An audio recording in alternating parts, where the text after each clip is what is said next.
What's up, pretty gang? It's your favorite nail tech Peaches back with another video, because y'all already know it's the holiday season, and November, December, we're posting daily, okay? So today I have this really beautiful fall set for you guys. My client did come in with an inspo pick, and this is my version of it. I'm going to tell you guys how we tailored it to fit our style, okay? So first things first, our subscriber today is 7 Sims. You guys make sure that you're subscribed, notifications on, and make sure that you're following me on Instagram, TikTok, and I do have a bunch of coupon codes in the description below. Okay, you guys want to save money on some polishes, on some mounts, tripods, all that good stuff. Okay, so I'm only keeping this part in to just show you guys what the inspo pick actually was. This client is going back to her longer length. This is considered a longer length. For her, in my chair, this is a medium length. And so she's like, you know, I really want to do a fall set. I had seen this set. And I'm like, okay, boom, we can definitely do something like that. I'm like, I definitely have these leaves. I'm like, I definitely have some similar colors to this. So that's what we went ahead and talked about. So you're always, if a client has an inspo pick for you, right, you're always going to ask them, do you want to stick to these type of colors? So that's what I was asking her. I'm like, if you really want to stick to the colors in the inspo pick, I would highly suggest one of these two. And so she went ahead and chose lemon drop, which is, these are all not polished colors, because y'all already know if it's not polished, it's not nothing. Okay, I have tons of colors to keep, tons of options. Okay, so once we choose, okay, yes, we do like that main orange color, I'm like, let me choose a nude. So I stuck with a more pinkier nude. This is my custom nude mix that you guys have seen on my channel so many times. And then for the glitter, I went ahead and used one of my custom made glitters. This whole ring is custom made, and so I was like, I have a perfect chunky colored glitter that would actually go great for this look. And she was like, boom, let's do it. So you always want to like establish the color palette with your client to start off, okay, because that sometimes is the hardest thing. So as far as the leaves, I got them off Amazon, and you guys, I am getting ready to apply to have like an Amazon storefront, because you guys do ask me about a lot of supplies. I don't get much offline, but there are a couple of little things like these type of things I definitely get off Amazon, and I definitely want to show you guys which are higher or better quality, because there are some of these little sequins where sometimes the color will come off with what's it called, monomer. Okay, so just bear with me, and hopefully we can get that together. So this is important as well, because I'm asking her, what color leaves do you want? Because I'm like, these are gold, those are brown, and those are orange. I'm like, in the inspo pick, I can't even remember what color leaves they use, but that's not really important, right? Because it is just inspo. She really just liked the theme of a couple ombre, a couple solid. She wanted to incorporate some leaves. Okay, so of course we're gonna use Young Nails Protein Bond. We're gonna do 2 coats, because that's what Young Nails say to do. Okay, and of course my liquid is gonna be Young Nails. That's on everything. Okay, so yes, once you kind of discuss what the color palette is going to be, because an inspiration pick is an inspiration pick, okay, it should be used just for the client to show you a general idea. I know people do like the idea of, I want this exact set. Every now and then people will ask me, I want this exact set, how do I? And I'm like, girl, you're gonna have to see on the day of what supplies I have, because I don't think people understand I'm not always gonna have the same supplies all the time, because as I tell you guys, you should buy based on the client demand, not buy based off of every picture they send you. So my clients typically, if they have an inspo pick, they're just gonna bring it the day of, and that's why I say we will always do something similar. I always tell people, like, you know, on the day of, we can definitely do something similar based on what I have. So if you have clients that always ask you for exact sets, that is the easiest way to respond, and they will still be happy, and most of the time they're gonna book. Okay, so once I figure out the color configuration, like I said, I'm gonna ask her, hey, are you picky on where you, like, what nail you want as what? Because again, people will show inspiration pics, and they're gonna be like, I want every finger to be this. So they're gonna want the middle finger ombre, they're gonna want the index finger leaves, you know. So some people really want, like, oh, I love this placement, and other people are like, I am not picky. So this particular client, she wasn't picky. She just was like, that's it, you know what I'm saying? So I asked her, I was like, you know, do you want the thumb to be solid colored? I'm like, more than likely it is solid color. That's another tip for you guys. With pictures that do not show the thumbs, it's because more than likely they're going to be solid colored. It's kind of sad to say that thumbs don't get as much love, but If you're confused on like, oh, I don't know what to do with the thumb, honestly, it's probably going to be a solid color, a ombre, or a French, like something that's easier and quick to do, because once people get to the thumbs, they be wore out at doing them sets. Okay, so you guys know I love to ration my supplies. I've had these leaves for a year. Okay, and I know personally, hey, how many do I need for an ombre on a length like this? Because to me personally, this isn't a super long length, and it's not going to fit as many leaves as you think. Okay, so instead of trying to fit however many leaves are exactly on that set, because that's not exactly the same length, I'm just going to go based off of what looks good on the client. So a tip is to always lay down a tiny bit of acrylic when you're working with these type of sequins, because trying to glue them down, it takes forever, and that's when you get stuff that sticks where it shouldn't stick. And this way you can always continue to move the placement until it somewhat dries.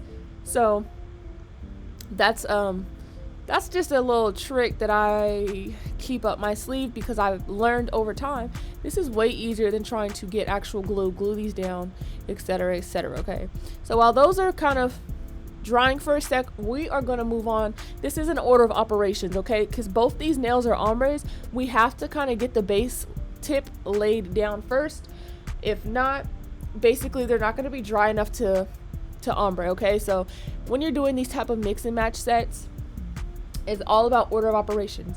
So you're gonna want to definitely, anything that has like more than one element to the nail, like a French or ombre, things like that, multiple acrylic steps, you're gonna need to do those nails first. Okay, the plain nails, which are the pinky and the thumb and the index, is not gonna have like multi-step. We're not gonna need those to dry. So like I said, we're gonna get these out of the way first. I chose this configuration just because I felt like, oh, that would be cute to have two ombre nails together. And I don't know, that's just what my hands led me to do. Okay, so we're gonna focus on getting this really nice and kept and tight to the shape that we already have made, because if there's nothing worse than doing an ombre where the shape gets out of control. Okay, so you guys know I do this with gold foil as well. I am going to go ahead and put a layer of clear over top. I wanted to add one more leaf, and the reason why I'm putting a layer of clear over top of these is not for the same reason I do with gold flakes. So for gold flakes, I do it because it keeps them in place, but for these leaves, we're going to do an ombre, and with sequins, a lot of times the edges are very rough, and it is going to disrupt your ombre. It's going to make it so frustrating for you to get a smooth transition. So I have over time learned that, hey, if I put a little bit of clear around, just enough to kind of like encapsulate what I'm gonna get ready to ombre, it makes it so I get a super duper good transition. I won't have to be going back and forth letting stuff dry, because the acrylic will just get stuck under the leaves, next to the leaves. They won't properly coat the leaves, and that goes for any type of sequence. Okay, so I'm doing that, letting it dry down, and now we're gonna go ahead and just do this solid orange index finger, because doing the glitter, I'm not gonna say like it takes time, and y'all know we don't waste no beads. I'm working a little bit drier than normal because it's so cold now that I want to account for the fact that this stuff is not going to polymerize as quickly. Polymerize means the liquid and the powder are coming together, they're hardening, they're building a bond. It's getting you know, it's making a chemical bond, and because of it being kind of colder, it kind of stops, it like slows it down, because it is like, I don't want to say heat activated, but like that's why you feel, if you feel acrylic, even though the client doesn't feel it heating up on their nail, if you just feel it, you're gonna feel like a hot, it's like it gives off heat. And because if the room is like cooled off and stuff like that, it can kind of like hinder that little heating up, that little polymerization. So yeah, when it gets colder, you're gonna have to like adjust the way you work a little bit sometimes during different times of the day, just depending. So this is why I always talk about getting your powder and liquid ratios together, because then you will know how to work on so many different types of people, work in different types of instances, and it does help lessen some frustration. Okay, I'm not going to say it takes it away, but it definitely will lessen it. Okay, so you can see it's taking a little bit of time getting this done. You can see the cuticles are a little bit flooded, but at the moment I'm like, look, we're just trying to get this done. I'm gonna obviously clean up the cuticle area and things like that, And if you are struggling with, you're needing to build your apex, but everything is kind of flattening out, it's leveling too much, it's too wet, just lay down an initial base, right? And then let it dry and come back before you move on from that hand and like properly do the apex. Okay, because I know wet on wet, like every time you dip your brushes in liquid, it's just gonna keep activating what's already trying to dry. And especially if, like I said, if the room is cold, it does make it a little more difficult. So yeah, that's just another thing to help take out some of those frustrations. Okay, so for the nude, like I said, this is a custom made nude that I have made. I felt like this blend was beautiful. Okay, I could not stop obsessing. This has to be my favorite nail, this little ombre right here. Now I was trying to make sure that it wasn't too thick, because if you didn't know, colors that are super light like this, they tend to be a little sheer. They are great for certain like complementing certain colors, but you do have to be careful because of the sheerness. You don't want to get stuck. So see how I am slightly building the coverage a little bit? You don't want to get stuck with adding so much liquid that it's actually shearing it out even more. And then also you don't want to add so much product that what you're actually doing is making the nail so thick that when you go and file, like not only will it be thick, when you file, you're going to be filing away coverage as well. So this is why I am like building up the apex a little bit.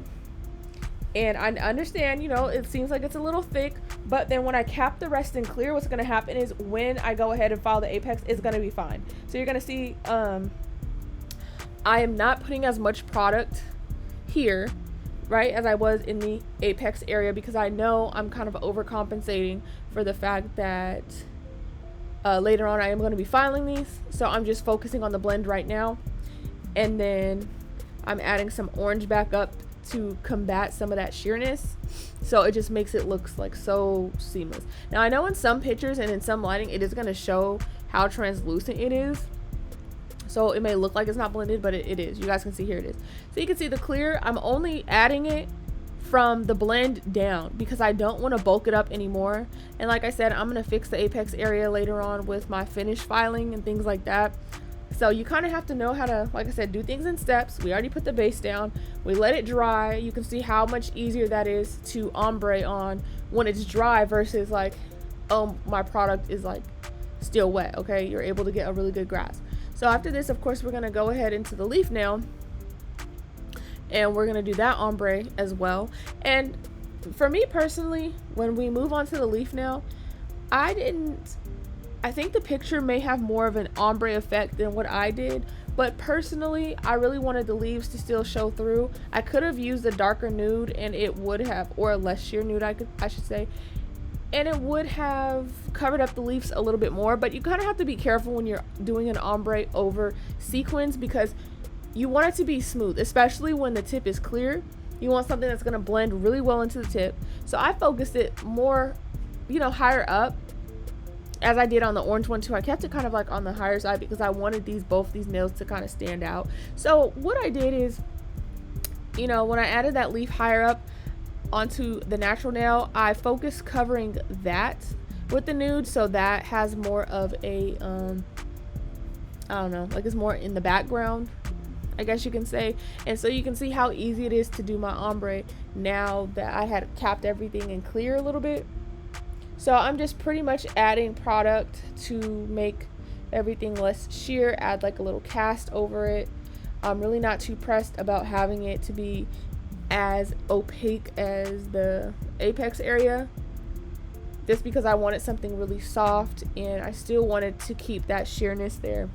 In my opinion, I felt like it looked really pretty that way. Now you can definitely bring the ombre down even more and kind of have only those, you know, that last leaf mainly be out, but I also didn't want to take away from the what is that called, the iridescence, right? Because that is like one of the main things we want to hang on to.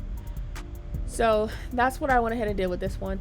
You guys, you can do literally whatever you want, when clients bring inspiration pictures. Please do not be pressed to have to keep looking at that picture over and over. Like, you know, there might be times where you may forget like what type of design, like, oh, I remember this nail's an ombre, but is it like you know, what type of ombre is it, what's in the background, blah blah blah. But don't be dependent on this nail has to be exactly like this nail, this one like this. I promise you, clients are giving more leeway than you think. Okay, I promise you that clients really just want something cute, and they wouldn't be sitting in your chair if they didn't feel like you can do it. Now, if you playing around and you really can't do it, don't still, like, you know what I'm saying? Like, let somebody know that, like, hey, I will do my best to try, but hey, this isn't my strong suit type of thing. Because to be honest, more than likely, they're gonna just switch to a different idea, something that they feel like, okay, like, what are my options? What do you feel like I can do? Okay, so yeah. It takes time to get comfortable, but you will get there if you're not already there with your clients and feeling like you can redo these other nail techs work and things like that. You know, nails are supposed to be fun. Everybody has their own style, so the goal is to do the set but make it look your own. Okay, to still keep your style, right? And I feel like mine does. So with this glitter, like I said, this is custom made glitter. There's chunky and fine glitter in here. I love this color a lot. So in the picture, that glitter was obviously super packed tightly. It was more like sequins type of glitter rather than like a glitter that I'm using. And so to achieve that look, all I did was make sure that after I laid this base layer, I went down with specific, I went back with very like specific, see, like I'm doing right here, very specific pieces of sequins and glitters to kind of cover up some of that background. But I don't want to take away from the fact of like this glitter is still really pretty, really beautiful. And like I said, it's not the same exact type of glitter, but it gives the same type of effect that the overall set gives, you know? So when you are doing glitter in the cuticle area, especially with chunky glitters, do not be like hard pressed to get the cuticle area completely like filled up with glitter, if that makes sense. It's okay if there's a little clear. This is why I'm working in kind of smaller sections, because I do want to keep a lot of that glitter intact and together. But I'm also not, like I said, I'm also not super hard pressed about the fact that you can see a little bit of the background color in the clear through. And I apologize that this is not all the way in frame. I'm sorry. You guys know I watched the video for the first time when I'm doing the voiceover, so I didn't realize how much was like out of frame. I could have completely cut this out, but I mean, what you can see is me going in strategically and adding specific pieces of sequin. Okay, and that is going to be something that definitely switches up the game, because obviously the swatches that you do, you have the time to sit there and load them up with glitter, make them look as glittery as possible. So yes, I do like to try and do my best. If you've been watching my channel for a while, you also know that I do not cap my glitters in clear unless they are super duper chunky. Okay, fine glitters do not need to be capped as long as they are strong. Clearly you can see that my glitters are pretty strong. They are made with a good amount of clear. I don't use any colored pigment. The glitter colors, like the background is tinted because of the glitters that I use. So I feel like that's pretty skillful to be able to like do that. But like, yeah, you're gonna see me go ahead and put the slightest amount of clear on top just to save some of those sequins. Because the thing is, on this one, it's strong enough that, yeah, obviously it's gonna support, none of the glitters are really gonna flake, but those additional ones I laid on top, I'm gonna have to add a tiny bit of clear in those areas just so when I file they don't flake off. And honestly, some are going to a little bit, and that's okay. If it wants to go, let it go. Okay, that's the best advice I have to you. So what's next? Okay, I didn't show the thumb because it was completely out of frame. So this is what it looks like after application, and I filed the cuticles. And so now I'm just going in and hand filing. I also did enhance the C curve, but I didn't actually physically file them yet. Okay, so this is me actually filing, and the whole time I was like, "Ooh, girl, you did something. Like, your set looks so cute, so good on you." These colors went with her skin tone so well, y'all. Like, every time she comes in, like, she goes hard. Like, this one of my clients that she tags me every time she gets her nails done. Like, I don't know, like, she's just one of those ones. I appreciate her. She's been coming to me for like a year now. Yeah. And so I get excited when she, you know, does little sets like this, because sometimes she can be like more on the plainer side depending on her mood. So this is really dope and cool to see. Now her birthday set is gonna be coming up, and we was talking about that. I'm like, girl, what type of time you want? And she was talking about doing some little Scorpio Sagittarius type vibes. I can't remember where. I think she might be a child. I'm not even gonna act like I know. I don't know all them signs, but anyways, she wants one of them type of sets. So as I'm filing, I am careful to stick mainly to the apex area. Like I said, you guys have seen my work over and over, and you can see just by this clip, like the nails are not bumpy and lumpy. So when you see me filing over top, it's just to make sure I'm shaping my apex the right way and debulking anywhere that I feel like could be streamlined. Okay, when you do your application, you're doing it so that way you can limit how much time you're spending on filing. You should be able to get to a place eventually, and it might take a while, and that's okay. I didn't feel like I got to that place for probably at least two to 2.5 years into my nail career, where I felt like my work really looks like my work, my shaping, my application, everything is just on point to the, like, I don't have to put in so much effort. So do not be discouraged if your nails still feel lumpy and bumpy and whatever. Everybody's journey is different. Everybody is different. Don't listen to these people telling you what your nails should and shouldn't be. The only thing your nails should be is quality. Okay, that's what your main focus should be on. All right, so this is where I really pretty much do my quality inspection. Actually, matter of fact, because you're gonna see me, well, you're not gonna see my head and everything like that, but that's why I'm turning the nails so much. I'm doing a lot of that because this is where see how I'm like double, triple comparing. This is why I said it's funny to me when people use those like the old school nail cutters and they're like, put magnets, all of them will be the same.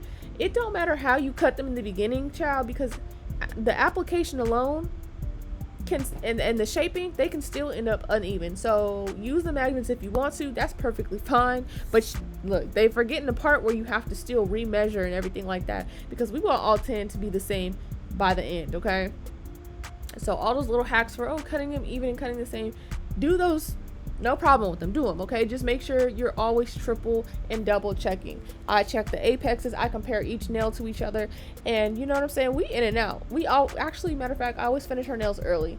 So I want to say with a soak off and actually doing her nails, I want to say we probably was only there for like 2.5 hours, and the soak off took an hour. Yeah, so just for reference. And then I want to say the day of, she probably paid like $75 for these, but keep in mind everybody pays a $10 deposit. So yeah, I guess you can say in total these nails were only $85. Like I said, I don't feel the need to like charge out of the ass or anything. I feel like there wasn't really a lot going on with these nails. It literally was like 2 ombres and everything else was plain. So to me, honestly, I felt like that was a good enough price for what these were. And I was just like so juiced to be doing these. I'm like, girl, these look so good on you. So here I am. Obviously I buffed, she washed her hands, and here we are top coating. Okay, and look at the glitter, y'all. Look at it come to life. Look at it come to life. And I was in love instantly when I started putting top coat on. I was like, girl, so many people have complimented me on this set and complimented her. I was like, okay. So hopefully you guys enjoyed this set and it gave you some, ideas about how to work on sets that require a little bit extra attention, and just gave you a little perspective when it comes to doing recreations. And as always, I will see you guys in the next video.